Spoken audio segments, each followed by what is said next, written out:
everyone, and welcome to another Last Token Gaming interview. My name is Jordan Nelson. I'm here with the lead editor, Marshall Patrick Garvey, and today we're also joined by Daniel Ross.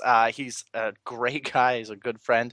He's an all-around Renaissance artist. He's been a producer, an actor. He did the writing for some of the story in Ninjas vs. Zombies, Ninjas vs. not Pirates, Ninjas vs. Monsters, and Ninjas vs. Vampires as well. And so, Not to say that pirates may or may not show up. oh, see, Spoiler, maybe. I don't know. We can hope. I mean, What's up, guys? Well, thank you for joining us, and we just wanted to pick your brain a little bit here, get some questions answered. Okay.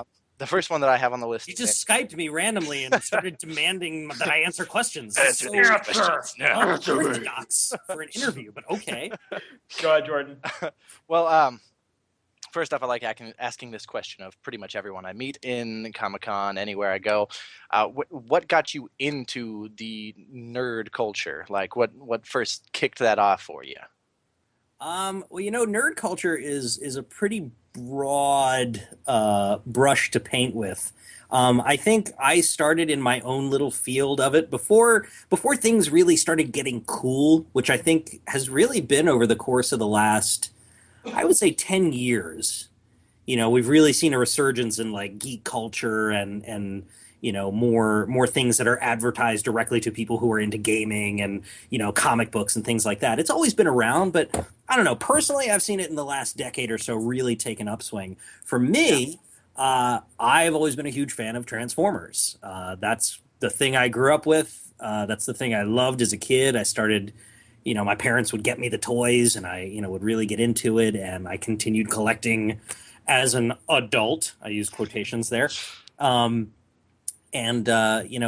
way or another, found myself in the actual industry and working with Transformers, like on a professional level and everything.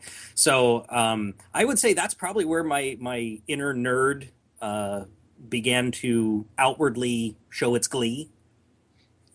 All right, cool. I think a lot of us. I mean, I grew up watching the Transformers too. That's a big thing, and I will say that I think my inner geek really started coming out as soon as my best friend Justin Timpane and I started binge watching Buffy the Vampire Slayer, Angel, Firefly, and then out of nowhere I got into Doctor Who because everybody else was doing it, and I was like, everyone else is jumping off this bridge. I guess I might as well too. So now I am definitely a bona fide Whovian, Battlestar fan, Buffy fan. Yeah. I never got quite into the Battlestar thing myself, but shame on you. I never caught with me. I watched a couple episodes, and it didn't catch the way that. Watch it with your pants off. that might be it. That's I've what always done it with them on, so that might be. That's the kicker right there. Don't pussy out and wear shorts. You want to wear nothing.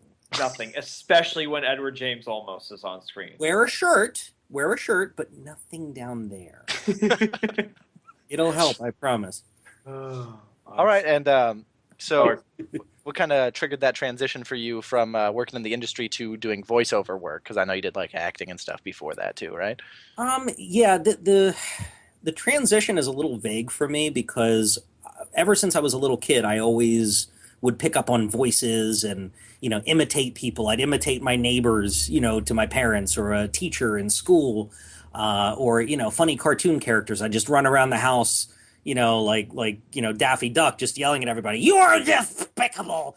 You're despicable!" And my parents would encourage it, but at the same time be like, "Okay, calm your tits." So I've always had an affinity for voices, and it's just been something that I've always done well, and mostly just for party tricks and favors and such. I always enjoyed acting, so I went through theater in high school and studied Shakespeare, and I studied my degree was going to be in theatrical arts. I dropped out of that in order to get into film, which is kind of a contradiction, but not really. Yeah, I decided I wanted to get into on-camera stuff, and in my early 20s, I started in the Maryland, D.C., Baltimore market, just doing whatever I could.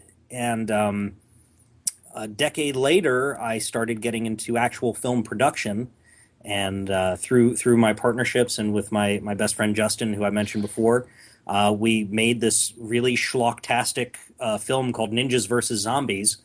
Um, and oh, that's this right here that I happen to have with me. What a coincidence! Um, and it kind of blew up a little bit. We never anticipated anything would happen with it, and it did, and it spawned sequels and has been sold internationally, has been on Netflix, and has done its thing. And from there, I really enjoyed production, and I started producing some other projects, a couple which I have coming out that I can talk about later. Um, and then I just decided, you know what? I'm just going to give this all up and go to LA and be a voiceover artist and give that a shot. And it's been an interesting journey thus far, and I would say successful so far. Awesome. So, next question. But I'm sorry, just to tag on that before I forget about it. It really solidified for me that I was interested in voiceover when I campaigned to try to get an audition for Transformers when it first came out. And all I wanted was an audition. That's all I wanted. And I petitioned as many places as I could. And being in Maryland, it wasn't really easy to, get into Hollywood and that, infrastructure and everything. So I had a comic book made featuring me and the Transformers that some of my buddies and I put together. It was, really talented artists. And I sent that out to Michael Bay and to Steven Spielberg. And ultimately, I did get my audition. And that's all I wanted. I auditioned for the movie. I was so happy. I was like, yes, I set out to do something. I did it. And then I got the call back from Activision saying, hey, can you come in and read for Starscream? And I was like, yeah, okay, yeah, sure, whatever. And I did, and the rest was history. So that happened, and I think that really solidified my love for voiceover. Let's hear the Starscream. Awesome. Let's hear it. Yes, give a Starscream. Decepticons, this is Starscream. Make for the rendezvous point. The Allspark will soon be ours. Well done. All right, so That'll be $500, please. go right up. All right, so next question for me. Are there any voice actors you admire in particular? Your story is kind of making me think of people who started out big in film, but then got bigger as voice actors, like Mark Hamill or Rene Auberjonois.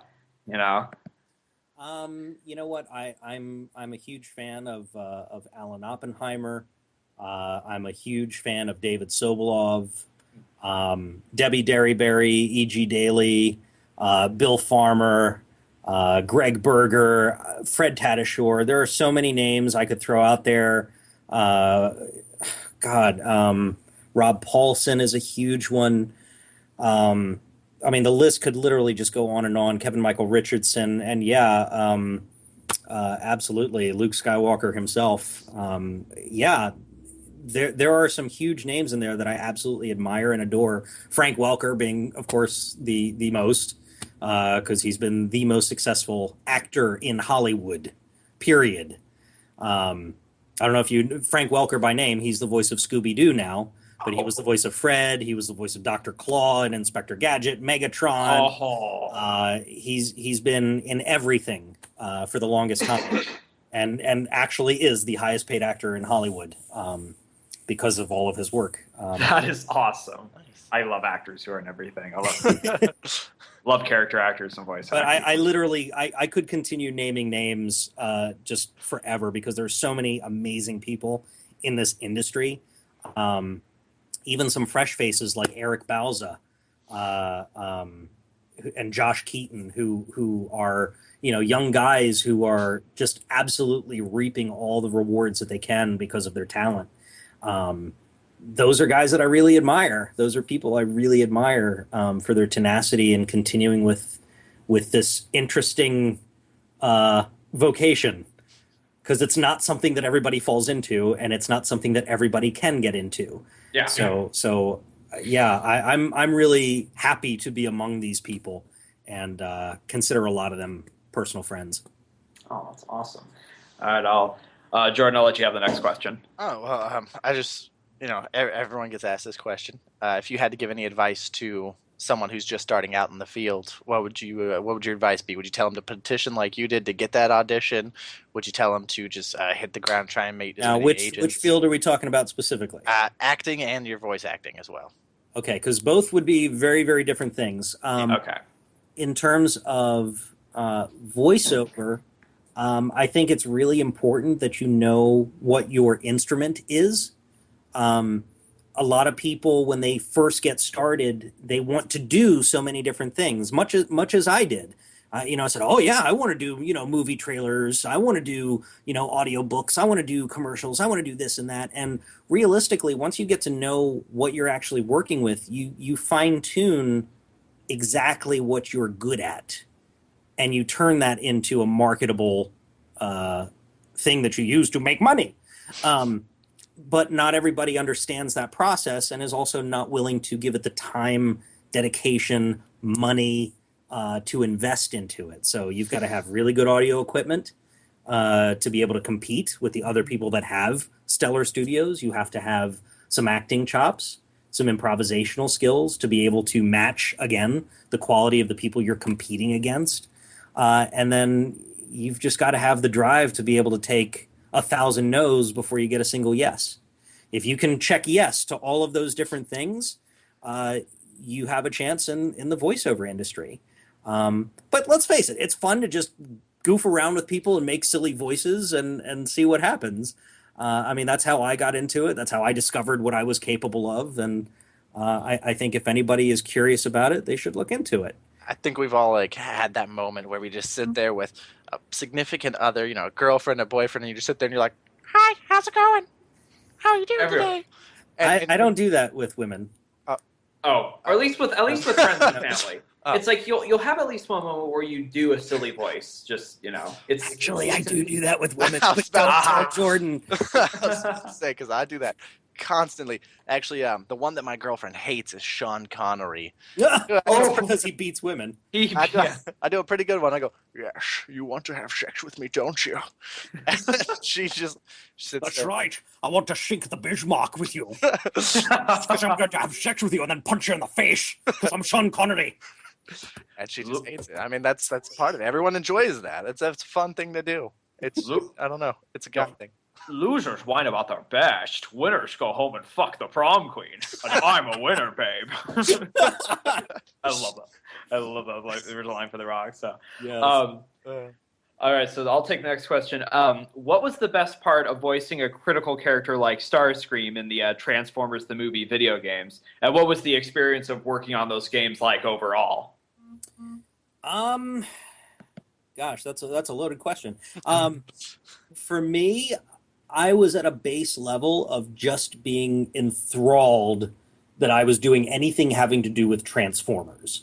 So that was the first piece of that whole equation. I went from a lifelong Transformers fan, this is Cybertronian, mind you, lifelong Transformers fan to actually participating in the media. And that was huge in and of itself for me. I did not stop the whole entire ride back. Oh, so sorry. Just about is that a question? Someone just came home. I'm in the middle of the interview. Oh, sorry. No worries. Sorry. Go ahead. Go ahead, Daniel. No, bring him in.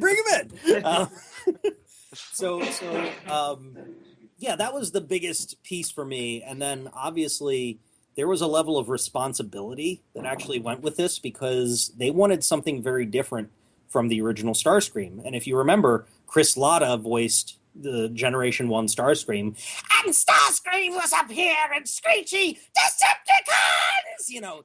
Really like... It was really screamy. Really screamy. Very Starscreamy. And that's kind of what I had in my brain. And when we got to the session, the piece that I had actually practiced, we were going to do a brand new voice, and it was going to be very breathy, and it was going to be very demonic like this. So Starscream was going to be all over the place. And I get to the studio, and they're like, "No, we just want a light British accent." Oh. So I leaned into the mic, and I said, "So basically what you're telling me is you want Starscream to sound like this?" "Yeah, that's perfect. Let's do that." So my inner geek, my inner Transformers fan, kind of started clawing at the inside of my eyes, like, no, you're not gonna do that, no. And I kind of had to stop and say, can we try something else? Because I don't know that the fans are going to be really happy with just a British accent. And they're like, well, yeah, okay. You know, what do you have in mind? And I'm thinking to myself, please don't fire me. Please don't fire me. Please don't fire me. Please don't fire me. Please don't fire me. Please. And the voice that we ended up sticking with came out, and, you know, Starscream ended up sounding like this. And it was, he wanted to be more regal and a little bit, maniacal at the same time. So I was drawing from a couple different places and anything I could think of in a moment's notice, and that's what came out. And I ended up being like 70% satisfied when I walked out of the session. And then I finally saw the movie, and I saw Charlie Adler in there kind of doing an imitation of what I did, and it was like, son of a bitch! But he went on to do, 3 great movies and more games and a ride, and I couldn't be more happy for him. I'm actually seeing Charlie tonight. Oh. So, yeah, that should be interesting. Well, tell him we said hi. I don't know if that fully answered your question. No, that perfectly answered it. Gave me kind of like a behind the scenes of how you approach the character in a new context, a new installment of the franchise. So that was a perfect answer. Thank you. And you know something, that is something that comes up very often in the voiceover industry. You'll have characters that are voiced by someone for years, and then for one reason or another, either health reasons or retirement or disputes over pay, sometimes a studio will bring someone else in to voice that particular character. And there are differences. There are distinct differences. Jim Cummings stepped into the role of Winnie the Pooh and Tigger. And if you listen to the older versions of Tigger and Winnie the Pooh, there are absolute differences. You can tell this is being voiced by Jim Cummings. And as a result, when you step into a role like this, there are some liberties that you can take. Mm-hmm. The question is, how much? And do you want the fans to want to murder you? I mean, every Joker voice has to have gone through that at least a dozen times. I mean, they've switched. Mark Hamill. Let's be honest. Mark Hamill kind of took the cake and ran away with it. Yeah, he really did. It's like anyone who has to follow him from here on out, especially in voiceover only, it's like. Mm-hmm. Not exactly a desirable situation. All right, Jordan, I'll give you the next question. So, next question! No! All right. So I know you were saying. No, I know you were saying that they're you did the 3 of the Ninjas versus movies. Do you think that there's going to be another Ninjas versus movies? So we did Ninjas versus Zombies, and then we followed up with with Ninjas versus Vampires. This is the UK cover. Yay. Ninjas versus Vampires, and then just recently, which is on DVD and VOD right now, we have Ninjas versus Monsters. Ooh. Hey, look, there's me on the cover. Yay! Not that guy. I'm that guy. That's actually Jasmine. She's a girl. That's not me. And then that's me right there. It's hard to tell. You're both so pretty. I mean, oh, Chugs. So, are there going to be more? I think, honestly, probably not. I think we told the story that we wanted to. We went on the journey that we wanted to as, burgeoning independent film producers. Went as high up as getting the director of the Blair Witch Project to be our executive producer, getting him out into the world. Like, we did what we intended to do. We haven't made a lot of money. Unfortunately, people like to steal movies through torrent, which is a big sore spot for me. Criticize me if you must, to your viewers and listeners. I am vehemently against pirating entertainment. I'm 100% with you on that. And it's only because I've been at the butt end of that and have lost money, as a result of that. And it hurts. It hurts. When you have a big studio that releases something, they've got that built into their financial structure. It's a drop in the bucket for them. Yeah. But when you're low budget, when your budgets start at like $20,000, it starts to hurt. It starts to hurt. So To answer your actual question, I don't think we're going to do any more ninjas, but I think Endlight Entertainment, the company that Justin and I started, we've got some ideas in the pipeline of some other things that we want to do, and I think we definitely want to continue to collaborate with each other. I've got a couple other screenplays in my back pocket that I'm going to try to get into production myself. But who knows? Who knows what the future may hold? If someone wants to give us $1 million, maybe Ninjas versus something.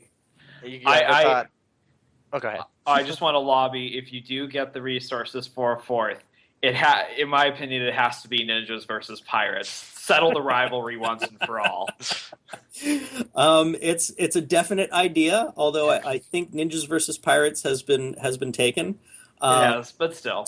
But there's a plethora of ideas that we could incorporate.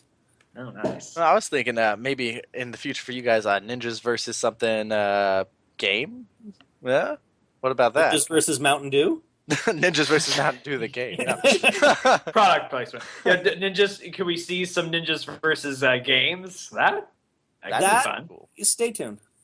Stay tuned. Okay. Oh, Stay tuned. sounds hopeful there. So, all right. So I'll give the next question. Having already lent your voice to Transformers video games, of course, that's a dream come true to be a part of the Transformers franchise. Is there another gaming franchise that you like that you would love to lend your voice to? Or if not specifically gaming, another franchise, period? In terms of gaming, that's really hard. There are so many really, really cool games out there. I would love to find my way into, any of the Call of Duties, any of the Ice Cube status, huh?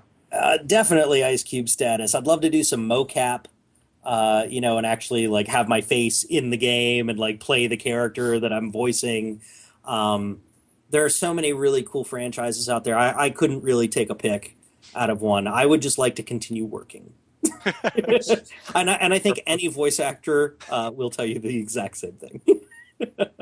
Totally. But actually, I will say this. I grew up a fan of the computer game The Seventh Guest, as well as The 11th Hour. And I know that Trilobite, the company that owned those, is trying to do another one. I don't know if they've been successful, and there is a fan version, I think, called The 13th Doll coming out. I would love to jump in on something like that. Something like that. So we should get a hold of them. We should message them for you and be like, "Hey, look, Daniel's trying to get in on this." I wouldn't object to that. I wouldn't object to it at all. I really would love to get into, just from a business perspective, I would love to get into something that has a built-in fan base. Something where I can go and meet these fans and talk to them, and at the same time say, "Hey, if you like what I did, you'll like Ninjas versus Monsters, rated PG-13." I don't know, but that one finishing line, and it was I think Ninjas versus Zombies, or not? No, Monsters. I think the fuck face one. The fuck face one. No, your ending line in one of the movies. You shot the guy with a big old ray gun, and I just watched it the other day. How you like me now, fucko? Yeah, there you go. How you like me now, fucko? Yeah, that. Yeah, my character's a bit of a potty mouth. It was a great line. That was a perfect opportunity for that line. And that would be great in a first-person shooter as a taunt. How do you like me now, fucko? That's awesome. I think it would be rated all ages. Oh, yes. For all ages. Some kids playing Plants versus Zombies, all of a sudden Ninjas versus Zombies pops up. Oh, hey, look me now, fucko! Mom, what's a fucko? I'm going to tell Kathy to keep her child away from you. All ages, indeed.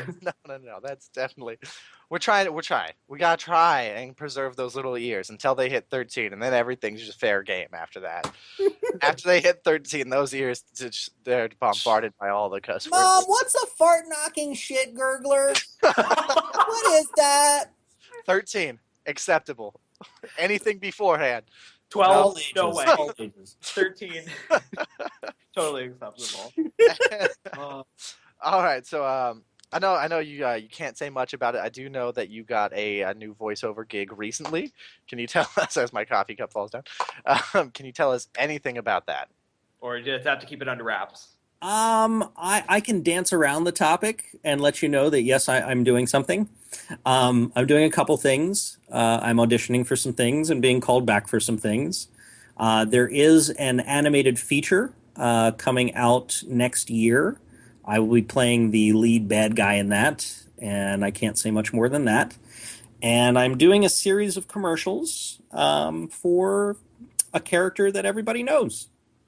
A character that everybody knows. Ooh. Ooh, And that's about all I can say. I hate that's good enough. non-disclosure agreements. I hate them. All I can say. But I'm enticed. Look at it this way, Jordan. I'm that's enough to get you enticed. I so. expect links as soon as these come out. I expect signed copies. No, I expect signed copies. from If it arrives to me already signed, wow. They just took it straight off your payroll check and put it on there for you. No, they just crept into my room while I was sleeping and like got my hand and like signed Daniel, stuff sign this. Yeah, okay. Yeah, okay. Just get out of my pants. I wouldn't actually say that. Anyone's allowed.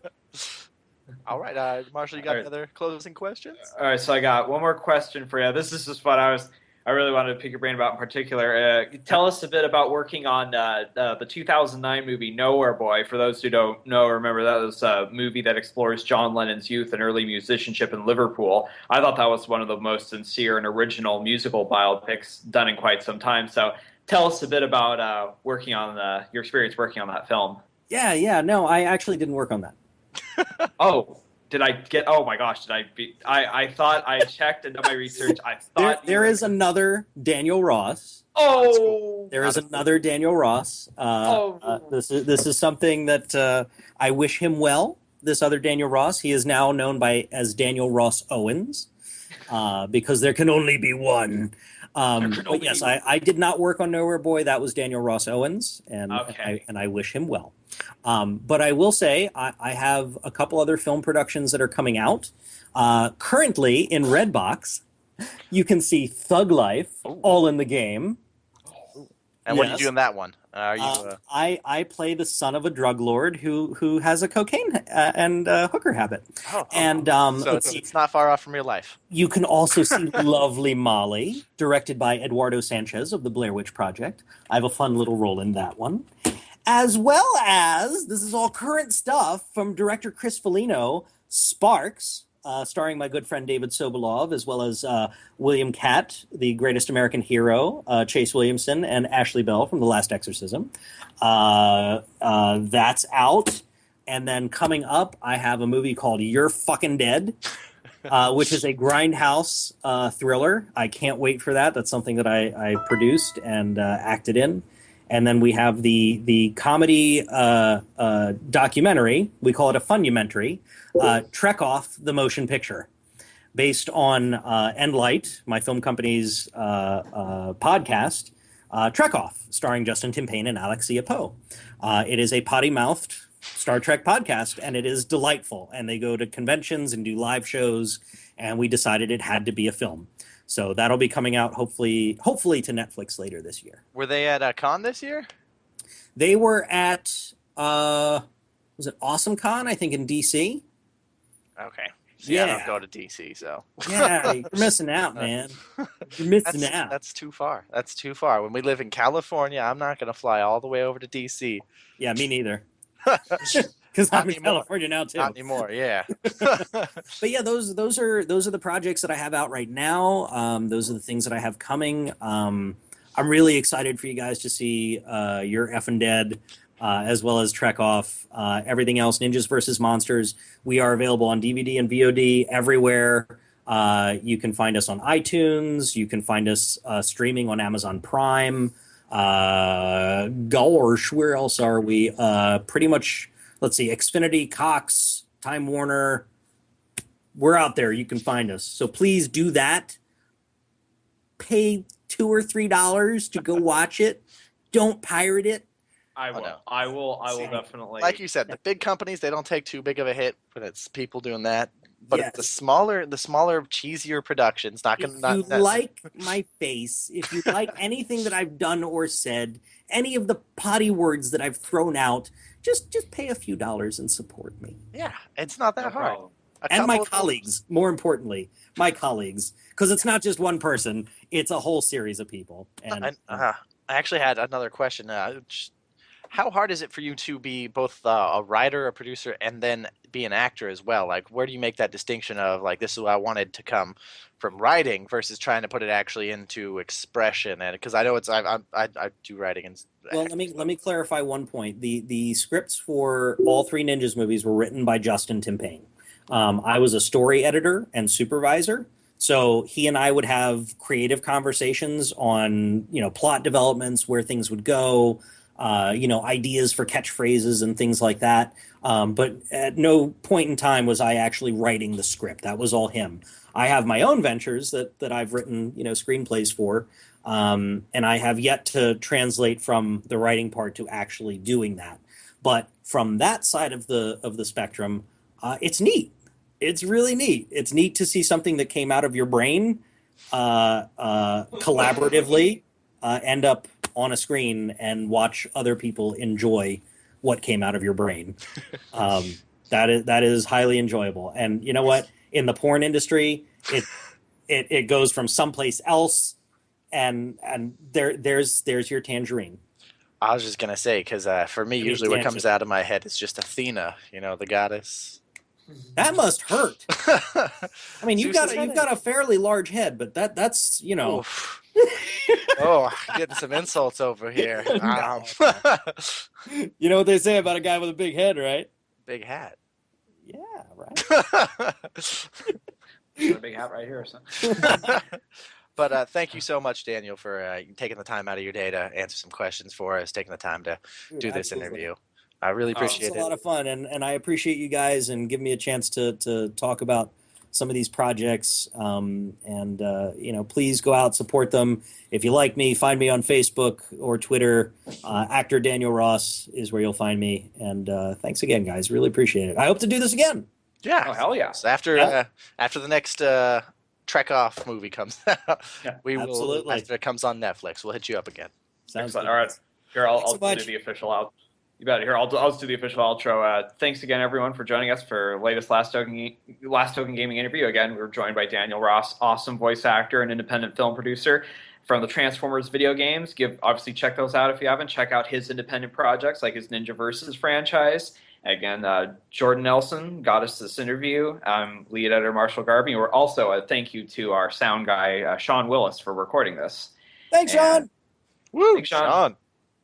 He's probably got his mic off. He's probably got his mic off. So, but he's a part of this too. So thanks again, everyone, and we'll see you at the next Last Token Gaming interview. Have a good day, everyone.